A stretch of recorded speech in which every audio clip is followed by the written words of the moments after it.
señor César Dinotrosa Parachi, ¿va a insistir en el recurso? Sí, señor presidente. Bien, como son dos recursos, vamos a hacer uno por uno. Primero vamos a empezar por este recurso de Dinotrosa Parachi, quien solicita se revoque la resolución recurrida. Señala que... Señor presidente, disculpe, el Ministerio Público tiene una incidencia. Hemos presentado un escrito. A ver, un momentito, pues déjeme terminar. A ver, la defensa señala que la impugnada niega el acceso a la justicia porque el juzgado se niega a realizar el reexamen judicial de la medida de levantamiento secreto de las comunicaciones. Y segundo, que incurre en motivación aparente. A ver, antes de conceder uso a la palabra a la defensa, señorita secretaria, ¿algún despacho?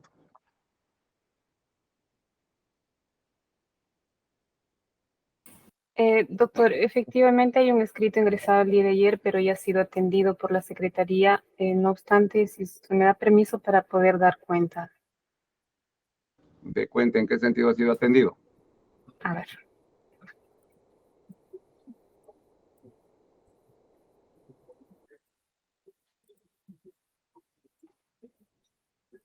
Sí, doctor, ha sido proveído. Es un escrito ingresado con fecha el día de ayer por el representante del Ministerio Público, mediante el cual, como su mella indica, lo que se indica. Esto obra a folio 6. Indica que con fecha 6 de julio del 2023, en el expediente 33-2018-17, la cual resolvió correr traslado de los recursos de apelación interpuestos por la defensa técnica del investigado César José Inostroza Parachi y el defensor público de Gianfranco Martín Paredes Sánchez por el plazo de 5 días, el Ministerio Público se desprende de la citada resolución que los investigados han interpuesto recursos de apelación contra las siguientes resoluciones y se menciona, doctor, una cantidad de resoluciones en su escrito. Pues ya, pues dígame qué ha respondido la sala. Doctor, si bien es cierto, no hay ninguna resolución acá que esté, pero ya están proveídos, no están en rojo los escritos. ¿Cómo se ha proveído, señorita? Solamente los han atendido, doctor. Supongo que el proyecto todavía no lo han subido al sistema, pero si usted me permite, dejo consultar con la especialista de causa. Bueno, vamos a abreviar, pues a ver, señora, es el recurso de la Fiscalía, señora asistente. Sí, doctor. A ver, ¿de qué se trata, señora fiscal? A ver. Señor presidente, el escrito que el Ministerio Público ha presentado es de fecha 26 de julio del 2023. No está referido al escrito que hace mención la señorita asistente en esta audiencia. Y el escrito que presentó el Ministerio Público está referido a que se nos ha citado para esta audiencia con relación a 2 recursos de apelación. El recurso de apelación interpuesto por el señor César Inostroza y el recurso de apelación con relación al presentado por el señor Gianfranco Paredes Sánchez. Sin embargo, el Ministerio Público pone en conocimiento que el señor Gianfranco Paredes Sánchez ha interpuesto 2 escritos de apelación contra la resolución de fecha 6 de abril del 2018 y con la aclaración de la citada resolución de fecha 15 de septiembre del 2021. Y también en el cuaderno, en el mismo expediente, en el cuaderno 16, ha interpuesto otro escrito de apelación contra la resolución de fecha 31 de enero del 2018. En esta audiencia nosotros estamos siendo citados por la resolución de fecha 6 de abril del 2018, recurso de apelación, y contra el recurso de apelación del reexamen interpuesto por el señor César Inostroza. Entonces el Ministerio Público solicita que los 2 escritos de apelación del señor Gianfranco, que vienen siendo tramitados en cuadernos diferentes, sean acumulados a efecto de evitar pronunciamientos contradictorios. Y el escrito del señor César Inostroza sea tramitado en este expediente judicial por materia de cuerdas separadas, ¿no? Toda vez que uno está dirigido a la apelación del reexamen, que es netamente, vamos a discutir el tema de la competencia, y el otro que está netamente a la apelación misma que se ha emitido de que el señor está cuestionando Gianfranco Paredes Sánchez. Bueno, usted en audiencia viene a proponer de que se acumulen. ¿Ese es su Sí, pedido? señor presidente, sí, que se acumulen los dos escritos de apelación que se están tramitando en dos cuadernos separados del señor Gianfranco. Toda vez que está... ¿Qué motivo? ¿Por qué razón? A ver, en forma concreta. Porque los dos están referidos a las mismas medidas que expidió el juzgado de investigación preparatoria, que son los levantamientos del secreto de las comunicaciones, ¿no?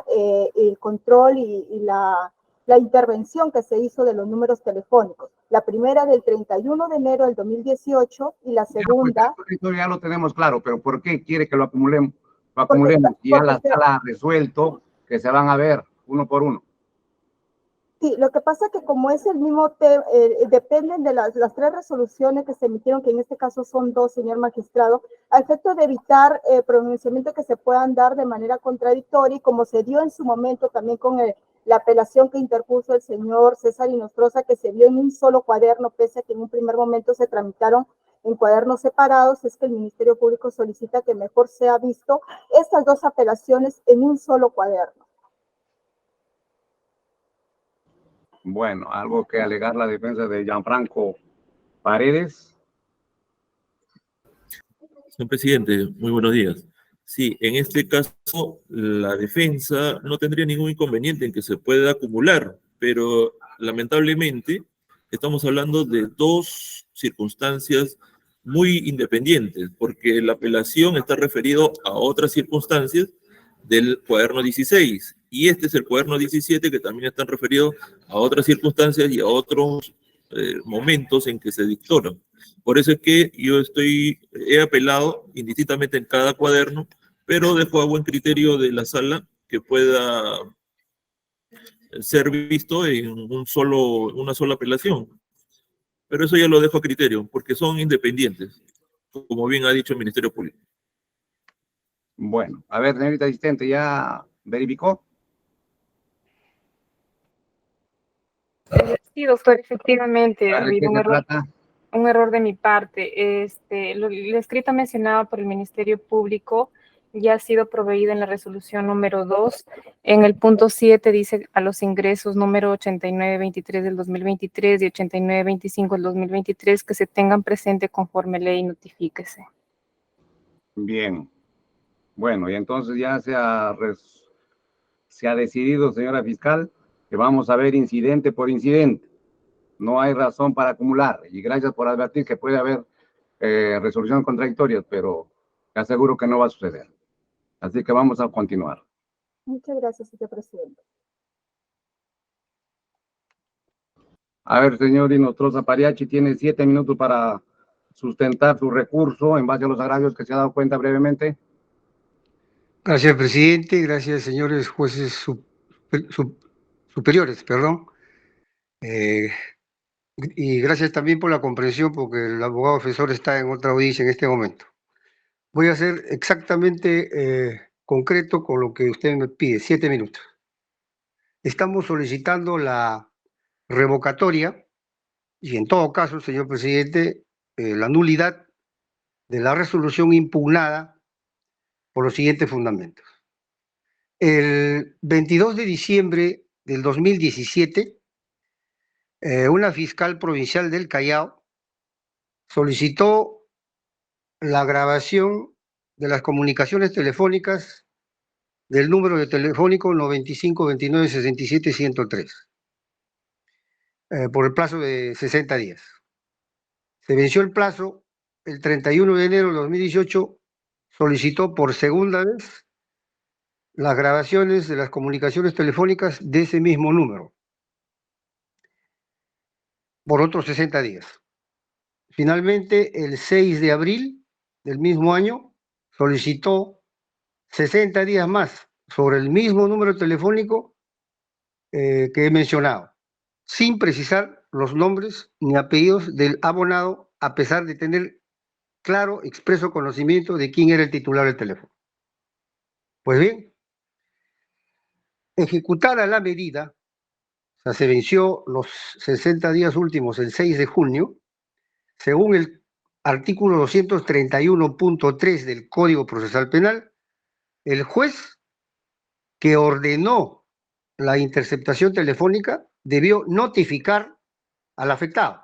Y dice el 231.3, una vez ejecutada la medida, se pondrá en conocimiento del afectado con todo lo actuado, quien puede instar el reexamen judicial. Nosotros hemos pedido al juez del séptimo juzgado de investigación preparatoria que cumpla con este artículo 231.3. ¿Y por qué el séptimo juzgado? Porque todos los archivos del juzgado del Callao, por razones de competencia, pasaron a la Sala Nacional. Por eso, el juez del séptimo juzgado asume competencias sobre esta medida limitativa de derechos y asume no solamente el expediente, sino todas las actuaciones que pueden derivarse de ella. Lo que quiero precisar, señor presidente, señores jueces, que este expediente o expedientillo, serían 3 expedientillos, tienen una naturaleza autónoma, eso lo dice la doctrina procesal, ¿no? Y ustedes lo manejan bien. O sea, la medida limitativa de derechos fundamentales es como una especie de una medida cautelar en el proceso civil, ¿no es cierto?, antes del proceso. Es decir, en este caso, se ordenó la grabación de las comunicaciones para iniciar un proceso futuro contra el que habla. Entonces, partimos de esa autonomía. Ahora bien, ¿qué dice el señor juez? El señor juez dice, declaro improcedente, un término a mi criterio equivocado, por razones de competencia. Lo que debió hacer en todo caso el juez es inhibirse, ¿no?, dictar un auto y decir, señor, me inhibo por estas razones y no voy a conocer nada. Sin embargo, declaró improcedente. Me parece que hay un error ahí procesal. Pero en todo caso, lo que importa a la defensa es que nosotros consideramos que este juez sí es competente. ¿Y qué normas amparan al juez legal o juez natural que señala el artículo 139.3 de la Constitución? El artículo 231.3, que ya he señalado, el 230.1 del Código Procesal Penal, que dice el fiscal a cargo de una investigación puede solicitar al juzgado de investigación preparatoria, en este caso fue el Callao, la intervención y grabación de las comunicaciones telefónicas de un investigado.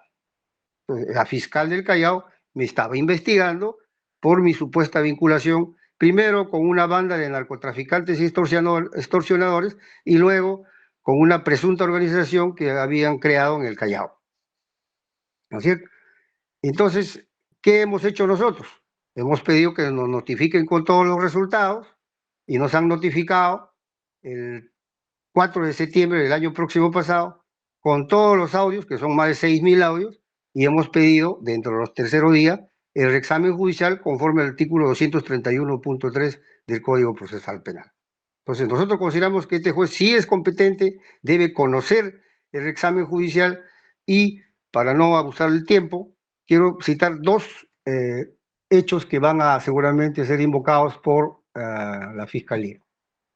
Me refiero a la decisión de la Sala Penal Especial, ¿no?, en una tutela de derechos que planteamos el año 2020, en que la Sala ordenó, a nuestro criterio equivocadamente, y eso ha causado todo este problema, inclusive se está ventilando a nivel internacional, la Sala Especial, ¿qué dice, señor presidente?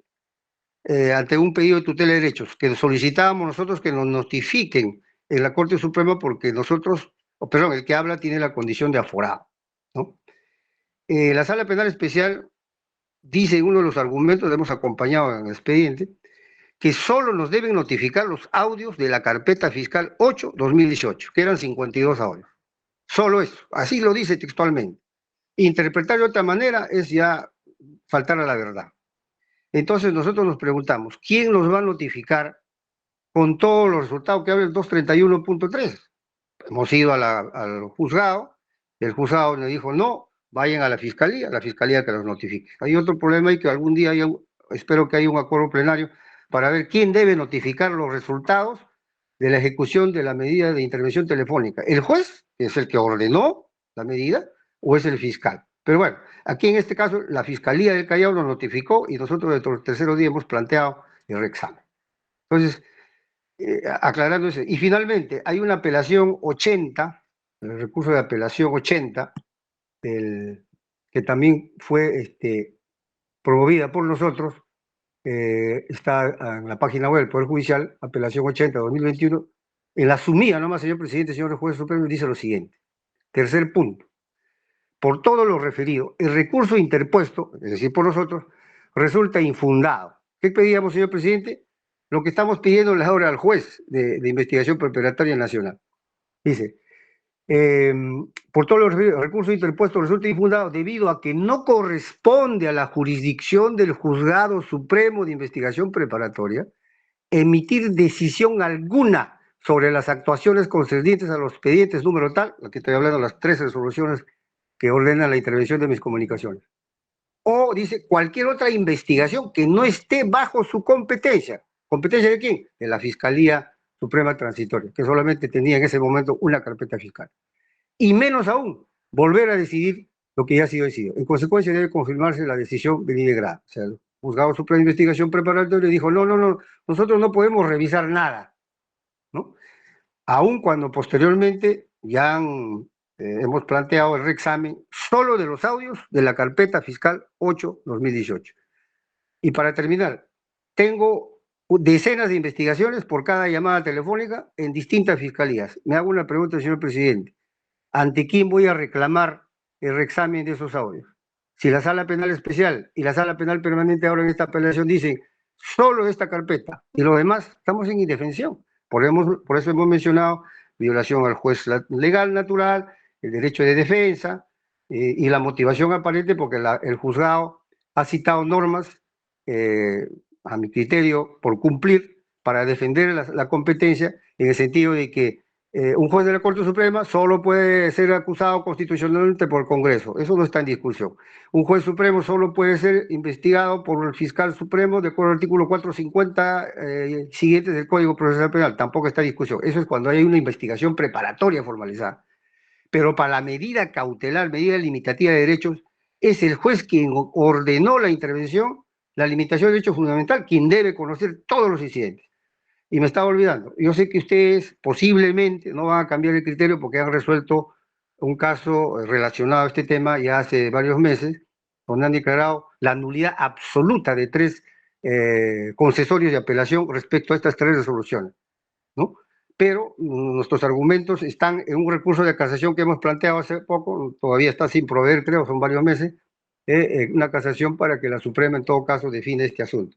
Pero era mi obligación, señor presidente, defender esta apelación por una cuestión de principios constitucionales, de derechos fundamentales que garanticen un debido proceso en mi país. Muchas gracias, presidente, y estoy dispuesto a cualquier pregunta que pueda hacer el colegiado. Bien, la Fiscalía, 8 minutos. Muchas gracias, señor presidente. Efectivamente, señor presidente, como lo ha señalado el señor investigado, señor César Nostroza Pariachi, ha interpuesto el recurso de apelación contra la resolución número 34 de fecha 10 de febrero del 2023, expedida por el juzgado de investigación preparatoria, que declaró improcedente el reexamen solicitado respecto a las medidas limitativas en materia de cuestionamiento. El fundamento por el cual el juzgado de investigación preparatoria declara improcedente este reexamen es en mérito a la competencia. Y como también ya lo ha manifestado el señor César Nostroza, la competencia ya ha sido materia de pronunciamiento, y también por esta sala, señor magistrado, señor presidente. En la resolución número 6 de fecha 13 de julio del 2023, en la que se declaró nulo el concesorio respecto a las resoluciones de apelación que interpuso el señor recurrente.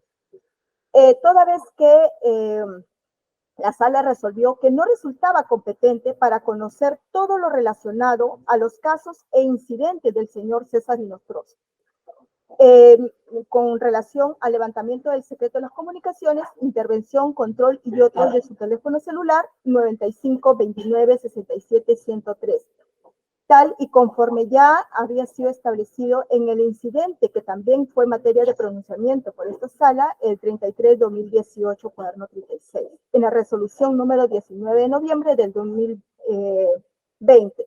El fundamento que sostuvo la sala en ese momento, en la citada resolución, en el fundamento 90, noveno, dejó constancia establecido que la primera Fiscalía Suprema Transitoria Especializada en Delitos Cometidos por Funcionarios Públicos, y en su caso el Juzgado Supremo de Investigación Preparatoria, son los órganos competentes para conocer y tramitar todo el caso que se ocupa relacionado al señor investigado Inostroza Bariachi. Máxime, señor presidente, si ha sido la misma Fiscalía Suprema quien, en mérito al incidente de la carpeta, la tutela de derechos que interpuso el señor César Inostroza en la carpeta fiscal 8-2018, expediente 4-2018, ordenó que sea la Suprema, la Fiscalía Suprema, quien notifique estas medidas limitativas. Es así que resolvió en su oportunidad esta sala declarar nulo el concesorio. Tanto es así, señor magistrado, que incluso el señor César Inostroza reconoce competencia a la Fiscalía Suprema, a la Sala Suprema, que ha interpuesto también el recurso del reexamen contra la Sala Suprema de estas 3 resoluciones. Es así que la Sala Suprema ya emitió también pronunciamiento respecto a la Sala Suprema con relación al petitorio del señor César Inostroza, con relación al reexamen que también ha interpuesto en el Juzgado de Investigación Preparatoria, y resolvió que en esa, la Sala Suprema resolvió, en esa misma línea, considerando su calidad de alto aforado, declara improcedente el reexamen que solicitó el señor César Inostroza contra estas 3 resoluciones, por considerar que la defensa del investigado no ha cuestionado ni en forma oral, ni en forma escrita, el agravio que le habría producido el resultado, la ejecución de estas medidas, por lo que declara improcedente. En mérito a ello, señores magistrados, la Fiscalía considera que respecto a este extremo, al ya haberse establecido o determinado que la competencia de todo lo relacionado al señor César Inostroza corresponde a la Sala Suprema, que se declare nulo el concesorio que ha dado lugar respecto a la apelación que ha solicitado el señor César Inostroza Bariachi. Muchas gracias. Bien, la defensa de Inostroza Bariachi. 3 minutos para réplica. Gracias, presidente. Voy a empezar por el reexamen que hace mención la señorita fiscal. Efectivamente, nosotros hemos pedido reexamen, y reitero, solo de los audios que se están utilizando en la carpeta 8. Y voy a citar algunas otras que tengo. Tengo en la misma fiscalía, la primera fiscalía, la carpeta 13, la carpeta 32, ¿no? Y en la Fiscalía de Nación otras. Entonces me hago una pregunta. ¿Ante quién voy a ir para pedir el reexamen de esos audios? O sea, estoy indefenso. Eso no ha dicho nada la señorita fiscal. Ahora, la improcedencia que declaró el Juzgado Supremo respecto a los audios que se utilizan en la carpeta 8 solamente, no ha sido porque no se ha expuesto ningún agravio. El problema es que algunos magistrados, ¿no es cierto?, interpretan a mi criterio de forma errada lo que señala el artículo 231.4 del Código Procesal Penal, porque dice que debe examinarse los resultados. Algunos dicen, el resultado es plazo, si estaba bien el plazo o no, sí. ¿Era el número intervenido? Sí. ¿Qué más? Eso es todo. Eso no es un reexamen. Reexamen, de acuerdo al diccionario de la lengua española, es volver a examinar todo. ¿Y quién tiene que hacerlo? El mismo juez que lo dictó, pues. ¿Cómo va a ser otro juez? O sea, un juez supremo va a revisar la resolución de un juez de primera instancia, señor presidente. Eso nunca se ha visto en la historia del Perú, ni en otro país, que un juzgado de primera instancia de provincia esté revisando en apelación o reexaminando el juzgado supremo. ¿Se dan cuenta? Ahora, la pregunta es, ¿quién asigna la competencia a los jueces? ¿El criterio de una sala? ¿O es la Constitución y la ley quien asigna competencia? En este caso, de acuerdo al 231, 230 y 231 del Código Procesal Penal, el juez competente para conocer no solamente el reexamen, sino también la apelación, lo hemos dicho en el recurso de casación, es el juzgado de primera instancia y la sala penal de apelación. Ahora, señor presidente, no se ha dado, tampoco no se ha, por lo menos mi abogado no lo ha dicho, creo, pero en esta oportunidad quisiera que lo tengan en cuenta, porque ustedes son los jueces naturales que van a conocer seguro algunos incidentes más. La pregunta es, usted examina las 3 resoluciones judiciales, ¿no?, que he mencionado, y no va a encontrar mi nombre, señor presidente. Entonces, ¿cómo puede decir, como Inostroza es aforado, que lo revisa la Corte Suprema? ¿Cuándo se dieron cuenta que era aforado?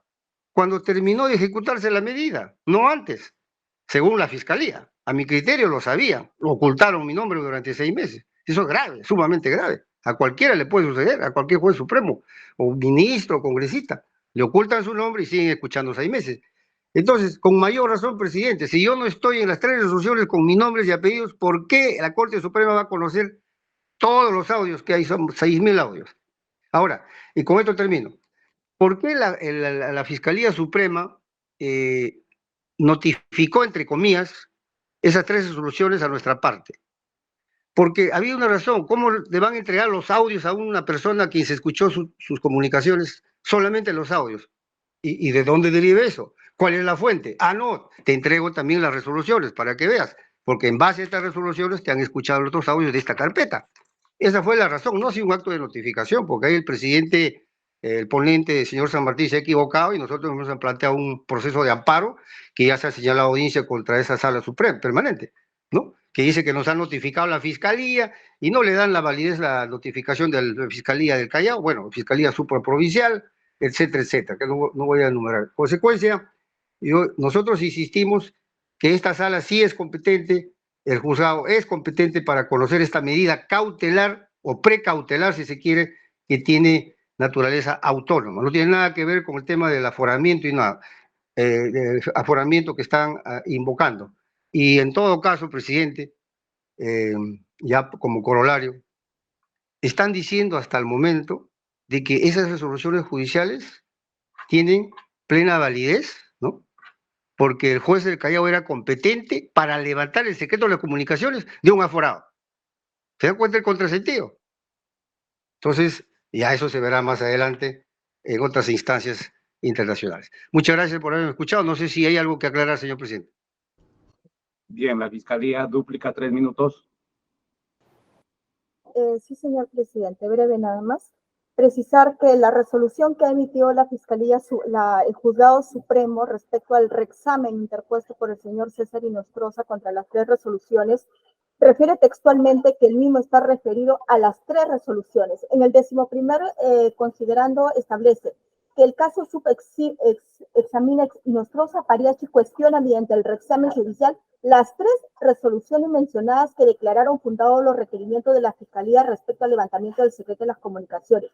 Dichos argumentos se encuentran dirigidos a cuestionar las resoluciones en sí, es decir, resultan argumentos propios de una apelación, no cuestiona la ejecución de la medida para la cual se viabiliza el reexamen judicial. En mérito a ello lo declara improcedente. Es decir, el reexamen solicitado ante la Sala Suprema está referido a las 3 resoluciones que son materia de cuestionamiento. Es decir, reconoce competencia a la Sala Suprema, señor presidente. Muchas gracias. Muy bien, una sola pregunta. Señor Inostroza Pariachi, usted ha mencionado que esta sala ya se ha pronunciado. Y claro, siguiendo su pedido, porque usted lo ha solicitado, de que los competentes son la Fiscalía Suprema y el Juzgado Supremo. ¿Qué argumentos hay ahora para variar, en todo caso, nuestra posición? Señor, yo no creo que varíen ustedes porque han dicho de que no son competentes porque yo soy aforado. Entonces, el problema es que las resoluciones judiciales que están a la vista no contienen mi nombre ni apellido. Y lo ha ordenado un juez de investigación preparatoria del Callao, que dice el artículo 230, el fiscal a cargo de una investigación contra X persona solicita al Juzgado Supremo de Investigación Preparatoria competente el levantamiento del secreto de las comunicaciones. ¿Quién fue el juez que ordenó el levantamiento? El Callao. ¿Quién es mi juez natural quien va a conocer todos los reexámenes y todo lo que venga del levantamiento del secreto de comunicaciones? El Callao. Ahora usted mira, claro, Pero usted le pidió a la sala, efectivamente, le he dicho, la sala penal especial se pronunció en un auto de apelación del año 2020, solo se le tiene que notificar a Inostroza con los audios de la carpeta fiscal 8, presidente. Quisiera que eso lo lea. Ahí está textualmente. Entonces, yo he dicho, ¿a dónde voy por los demás audios? Y la señorita fiscal también trata de confundir, a mi criterio, cuando habla de las 3 resoluciones. Le hago una pregunta. Cuando usted va a pedir el reexamen de los resultados, dice el Código Procesal Penal, ¿cuál es el resultado? La grabación. Cuando usted va a pedir el reexamen, ¿qué cosa se reexamina, presidente? Se reexamina si el disco está bien, el USB. Se tiene que leer las resoluciones judiciales, pues. Por eso que tenemos que dirigirnos contra las resoluciones judiciales para que reexamine. Y no solamente el tema del plazo, sino la fundamentación, la motivación. Por ejemplo, en este caso debieron revisar la Suprema, está hablando la señorita fiscal, debió revisar si en las resoluciones judiciales estaba mi nombre o no. Y no está mi nombre. ¿Se da cuenta? Y es decir, yo hablaría media hora en esto y el mundo judicial se escandalizaría, señor presidente, lo que ha sucedido conmigo. Muy bien, ninguna pregunta más de mi parte. Doctor Enríquez, ¿alguna pregunta? Sí, señor presidente. Al doctor Inostroza. Mire, existe pronunciamientos de la Corte Suprema que para el reexamen se necesita un elemento de convicción nuevo para ir por esta vía y examinar, verificar, como usted dice, si la resolución autoritativa habría sido emitida conforme a ley. No he escuchado en toda su indicación cuál sería el nuevo elemento de convicción que llegaremos, que serviría para reevaluar las decisiones adoptadas por juez de primera instancia. Ya. Señor juez superior, me parece que, con todo respeto, le digo, porque es una discusión jurídica, no se necesita de ningún nuevo elemento de convicción. El 231.3 habla exclusivamente ejecutada la medida, o sea, terminó hoy día el plazo de grabación, inmediatamente se le notifica con todo lo actuado, así dice la ley, ¿no? Todos los audios, las resoluciones, todo, para que este afectado pueda apelar o pedir el examen judicial, o ambas a la vez. No se requiere ningún nuevo elemento de convicción. Bien, y entonces, ¿cuál sería la distinción entre el instituto de apelación de la resolución autoritativa del instituto de reexamen si no tendrían esta diferencia del nuevo elemento de convicción? Ya, el reexamen judicial está considerado no solamente en nuestro país, sino en otras legislaciones como control jurisdiccional del levantamiento de secretos de comunicaciones, es para velar por el respeto a los derechos fundamentales del afectado. Si durante el plazo que se escuchó las comunicaciones no se violentaron otros derechos fundamentales distintos del secreto de las comunicaciones. Así lo dice toda la doctrina. Y yo he citado ahí en mi recurso de apelación y reexamen, si mal no recuerdo, esos argumentos. De manera que está claro, el reexamen es volver a examinar, a ver qué ha pasado. El fiscal, por ejemplo, presidente, perdón, señor juez superior, le voy a citar un caso nada más. Cuando escuchan la primera llamada, el día 28 de diciembre de 2017, y yo me identifico con una juez X, no voy a decir el nombre, y le digo, te habla el doctor Inostroza, este es mi número privado porque el otro es de la Suprema, ¿ya? El 20, en ese momento ya sabían mi nombre y apellido que era un aforado. ¿Qué es lo que tuvo que hacer la Fiscalía? Inhibirse, pasar eso en forma reservada al fiscal de la Nación, y el fiscal de la Nación pedirle al juez supremo de investigación preparatoria, en base al artículo 2 de la ley 27399, que levante el secreto de las comunicaciones de este Inostroza. Y ahí se encausaba. Por ejemplo, eso debió examinarse en esta, valga la redundancia, en la audiencia de reexamen judicial que hemos pedido. Pero nadie lo quiere ver, ni la Suprema, ni el juzgado, y creo que tampoco ustedes. Entonces, indefenso totalmente, en un Estado constitucional de derecho que se precia ser el Perú. Una segunda pregunta y la última. ¿Su pretensión cuál es? ¿La nulidad o la revocación? Bueno, como se han pronunciado por la improcedencia, ustedes saben, la parte procesal es cuando no se guarda la forma, ¿no? No es la vía, pero ahí lo que se debió es inhibirse, abstenerse, pero por economía procesal yo pediría que se revoque y que el juez haga el reexamen judicial de todo lo actuado. Porque aquí, como vuelvo a repetir, los audios se están utilizando en distintas carpetas fiscales, no solamente en la primera fiscalía. ¿Y se lleva a cabo la audiencia para ver el reexamen o es solamente la primera resolución que ha emitido el juez que declaró improcedente el reexamen? De plano a declarar improcedente. No ha hecho nada. Entonces, ¿cómo revocamos esta resolución si no se ha admitido el recurso o su solicitud para que sea tramitado y exista un pronunciamiento del fondo? Bueno, pueden declararlo nula y que emita nueva resolución, que va a ser lo mismo. Bien, Se va a inhibir.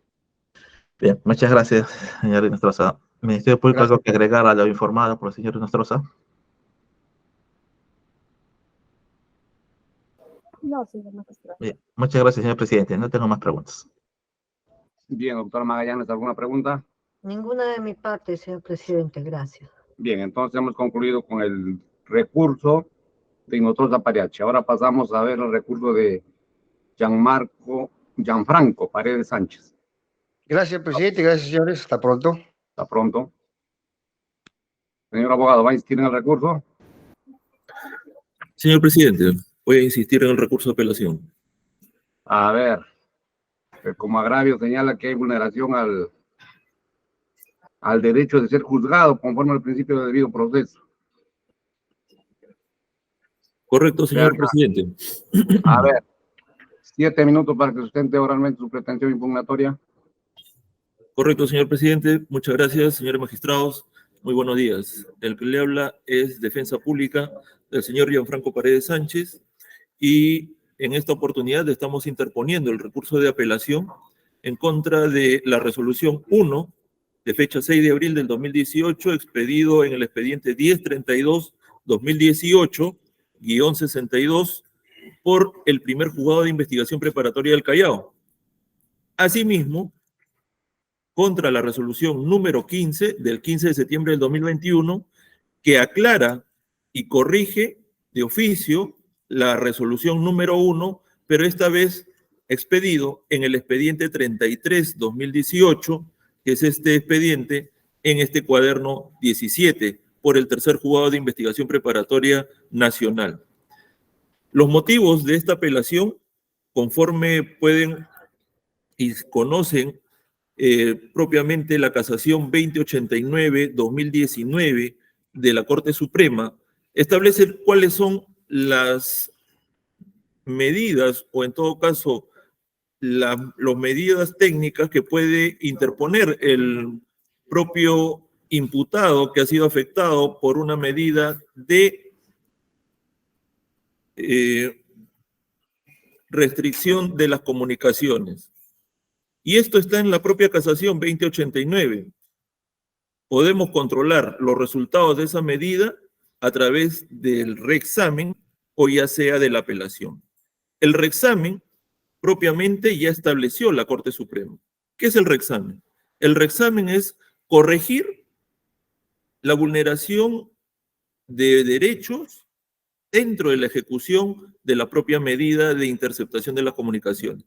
En cambio, la apelación es diferente.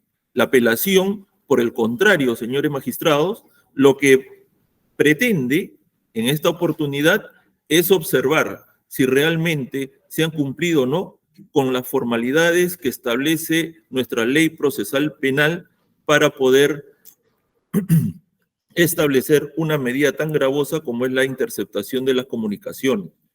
Y justamente estas medidas solamente pueden dictarse de acuerdo a ley cuando exista presupuestos establecidos en el artículo 338, inciso cuarto, 336 del nuevo Código Procesal Penal, ello aunado al artículo 230, inciso primero, del mismo acotado cuerpo de leyes. ¿Por qué? Porque conforme a la resolución 1 que ordenó la interceptación telefónica de Gianfranco Martín Paredes Sánchez, pueden existir y pueden observarse en su considerando 2.4, se dice que del análisis del caso concreto se advierte que la noticia criminal considera la hipótesis de la existencia de una organización criminal denominado, entre comillas, los cuellos blancos del puerto, que vendría realizando actos de corrupción, tráfico de influencia y otros delitos conexos, bajo la modalidad de una red criminal conformada por abogados, servidores y o funcionarios del sistema de justicia del Callao, que estaría integrada por los conocidos como alias, el jefe, Leo, Paco, Kir, Víctor, Doctor, Guido, Willy, Hermano, Walter, John, César, Carlos, Fiorella, Gianfranco, Bigotón, el tío y otros procesos de identificación. Entonces, de acuerdo a este fundamento de la resolución impugnada, ¿qué es lo que estamos observando? Que sí existe un delito grave como sería la organización criminal y también el delito de corrupción de funcionarios y tráfico de influencia señalado en esa resolución. La pena para esos delitos sería superior a los 4 años de pena privativa de libertad, pero para el otorgamiento de esta medida, estas fueron otorgadas a nivel de investigación preliminar. Pero más allá de que haya sido otorgada en investigación preliminar, señores magistrados, pueden observar de que las mismas no habrían cumplido con señalar cuáles son los presupuestos establecidos en el artículo 336 y 338 del Código Procesal Penal. Las condiciones de las actuaciones de investigación ordena que el fiscal, salvo las excepciones previstas en la ley, deba requerir la intervención judicial de la práctica de determinadas diligencias en la actuación de prueba anticipada, la imposición de medidas coercitivas y estará obligado a formalizar la investigación a menos que lo hubiera realizado previamente.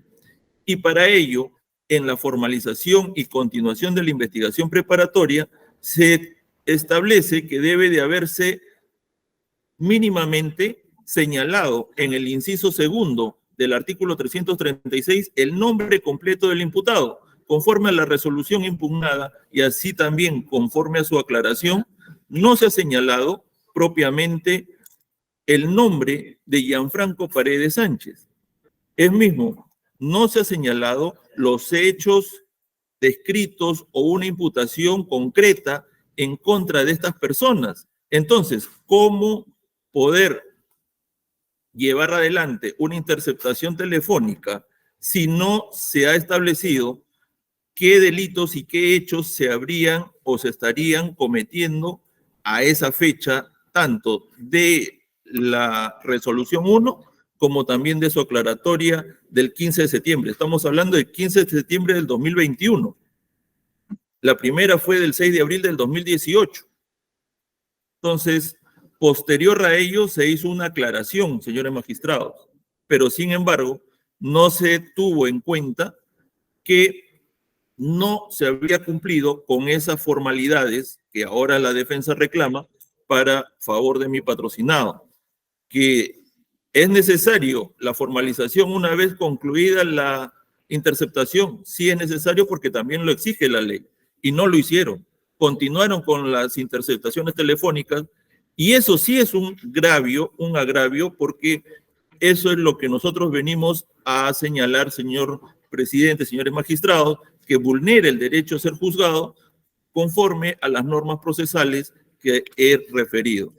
Por tanto, ¿cuál es nuestra pretensión? En el presente caso de apelación, estamos señalando que se deben declarar nulas tanto la resolución 1, que ordena la interceptación telefónica, así como también la resolución 15, que aclara de oficio, en el 15 de septiembre del 2021, el tiempo de interceptación telefónica de 60 días, porque la primera solamente había dicho realícese la interceptación por 60 días y no se sabía hasta qué fecha. Y por tanto, señor magistrado, después de haber transcurrido 3 años, se hizo esa aclaración a nivel de Juzgado de Investigación Preparatoria Nacional. Por tanto, al haberse observado dichas vulneraciones al debido proceso, es que procede a declararse nulo todos los actuados, todas las comunicaciones realizadas y consecuentemente la resolución que ampararon dichas medidas de interceptación telefónica contra mi patrocinado Gianfranco, quien, conforme ustedes pueden observar de la resolución 1, solamente hay una lista de personas con apelativos y solamente se dice Gianfranco. Muchas gracias, señores magistrados. Me ratifico en nuestra pretensión de que se declare nulo todo lo actuado y se deje sin efecto todas estas comunicaciones interceptadas. Gracias. Fiscalía, 7 minutos. Gracias, señor presidente. El señor investigado Gianfranco Martín Paredes Sánchez, señor presidente, está cuestionando la legalidad de la resolución número 1 de fecha 6 de abril del 2018 y su posterior aclaratoria número 15 de fecha 15 de septiembre del 2021. El análisis que va a efectuar esta Fiscalía Superior, señor presidente, va a ser referido a la vulneración que ha señalado el señor investigado, la vulneración al debido proceso y al principio de legalidad.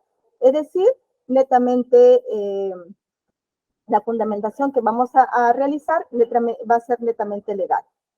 El señor abogado refiere que el Ministerio Público ha limitado los derechos de su patrocinado en el levantamiento del secreto y la interceptación de las comunicaciones, toda vez que no se ha formalizado la investigación previamente, no ha existido la formalización de investigación preparatoria y el mismo no se encontraba en ese momento identificado válidamente.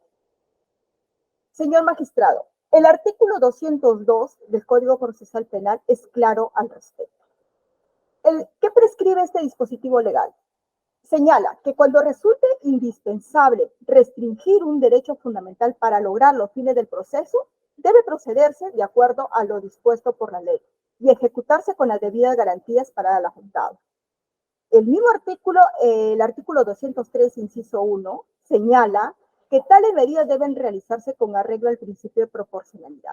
Hechos que ha cumplido el Ministerio Público al momento de solicitar la presente medida, la medida que se está cuestionando en esta audiencia.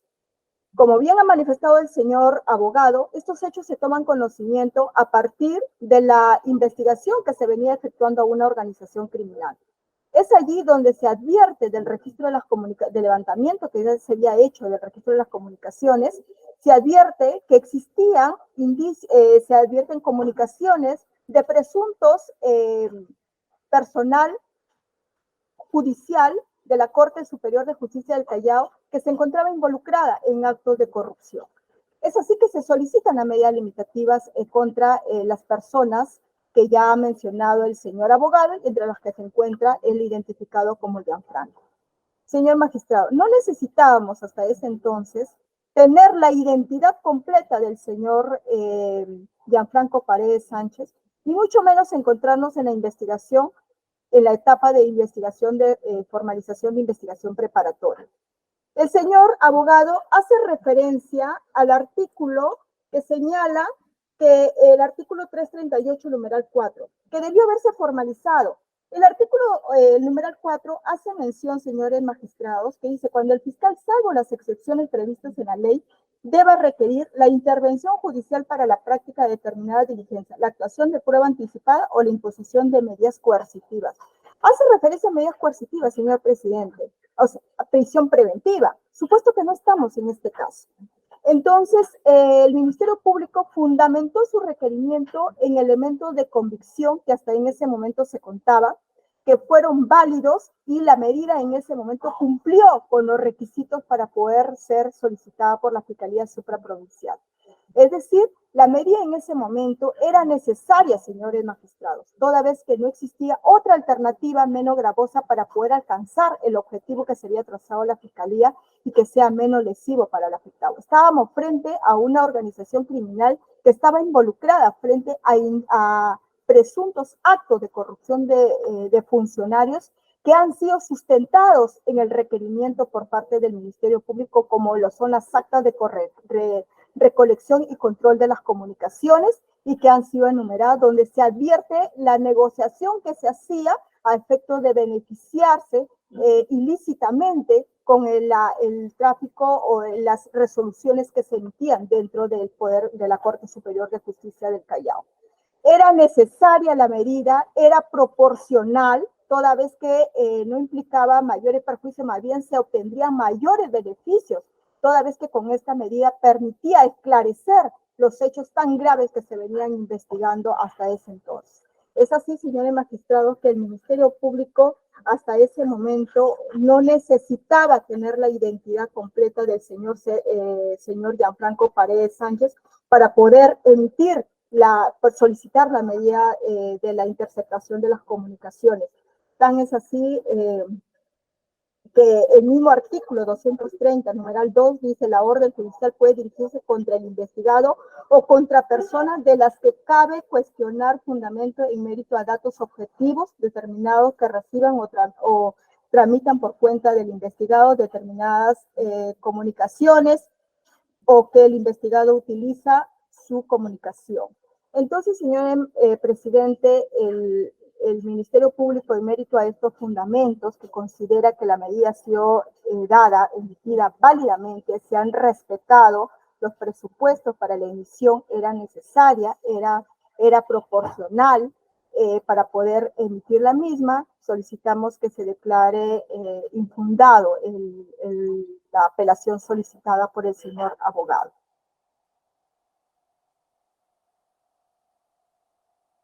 Muchas gracias. Señor abogado, réplica 3 minutos. Nos ratificamos, señor magistrado, ya que observamos que el Ministerio Público, a criterio de esta defensa, nos ha dado la razón en replicar justamente los artículos que hemos señalado.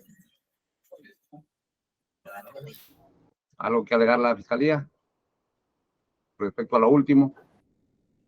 No, señor magistrado, el Ministerio Público ratifica de que el hecho que se ha solicitado la medida por la cual estamos en esta audiencia, no necesitábamos encontrarnos en una etapa de investigación preparatoria y no necesitábamos contar en ese momento con la identidad del señor, toda vez que el Ministerio Público estaba tomando conocimiento en ese acto de actos ilícitos y eran necesarias las medidas que se han solicitado. Muy bien, solo una pregunta, señor abogado, eso también a mí me ha sorprendido. ¿De dónde sale eso de que tiene que haber formalización de investigación preparatoria para solicitar intervención de las comunicaciones? A ver, alguna teoría nueva, de repente no conocemos, a ver, que nos ilustre. Señor presidente, el 338, inciso cuarto, establece propiamente que para una vez terminadas las medidas, y esta es una medida que ha limitado la comunicación, una medida dictada dentro de una investigación, y una vez, si usted observa, me remito al inciso cuarto, indica que una vez estará obligado, el fiscal estará obligado a formalizar la investigación a menos que lo hubiera realizado previamente. Entonces, propiamente, si tenía que... No es cierto tampoco que no podía conocer quién era el titular de una línea telefónica, porque los titulares de la línea telefónica se encuentran válidamente inscritos en todas las empresas de telecomunicaciones. Entonces, mínimamente se debió haber, previo al pedido realizado, identificar a la persona. Segundo, que sí era necesario el tener la formalización de investigación preparatoria conforme a este artículo. A ver, defensa. Vamos aquí. ¿Por qué? ¿Por qué? A ver, porque fíjese, la Corte Suprema, nosotros mismos hemos legitimado de que hay intervención antes de formalización, y usted nos sale con todo lo contrario. Por eso quisiéramos saber, escucharlo.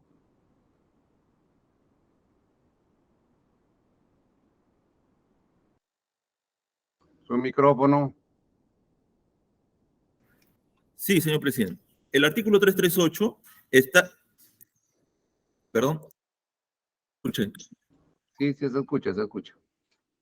Sí, el artículo 338 está señalado muy bien posterior al artículo 336, que es el que formaliza la investigación. Es decir, la formalización de investigación se realiza una vez que se hayan cumplido con los elementos recabados durante esta investigación preliminar. Pero en este caso, el artículo 338, para este tipo de medidas excepcionales que establece el inciso cuarto, pues lógicamente debe de entenderse que es, ya sea momentos antes de la investigación, de la formalización, o una vez concluido, tiene que formalizarse la investigación. Eso es lo que nosotros estamos señalando. Lo pueden hacer antes, nada lo impide porque recordemos que la investigación preparatoria, la Corte Suprema ha señalado que tiene dos subfases, la investigación preliminar y la investigación preparatoria. Pero en este caso, la defensa está señalando que para esta medida debió haberse mínimamente cumplida la interceptación, haberse formalizado, cosa que no se hizo tampoco. Por tanto, nuestro recurso está en analizar justamente si corresponde o no formalizar una investigación una vez concluido o, de lo contrario, haberse cumplido con la identificación también de las personas para no haberse afectado ese principio de haberse señalado quién era la persona que estaba siendo intervenida, cosa que tampoco no lo hemos observado en la resolución 1 que estamos apelando. Ese es nuestro fundamento y la legalidad procesal señalado por el Ministerio Público, el 202, justamente va a ello, porque es el principio rector de cómo realizar todos los medios probatorios durante la investigación preparatoria. Eso es nuestro fundamento, señor presidente. Bien, ¿la Fiscalía algo que alegar? No, señor presidente. Doctor Enríquez, ¿alguna pregunta? Ninguna, señor presidente. Muchas gracias. Doctora Magallanes. No tengo preguntas, señor presidente. Gracias. Bueno, entonces con esto damos por cerrado el debate en este incidente. El colegiado pasa a deliberar y tomar la decisión, la misma que va a ser puesta en conocimiento de las partes en sus casillas electrónicas en el término que establece la ley. Bien, buen día con todos. Buenos días. Buenos días, señora presidente. Buenos días. magistrado.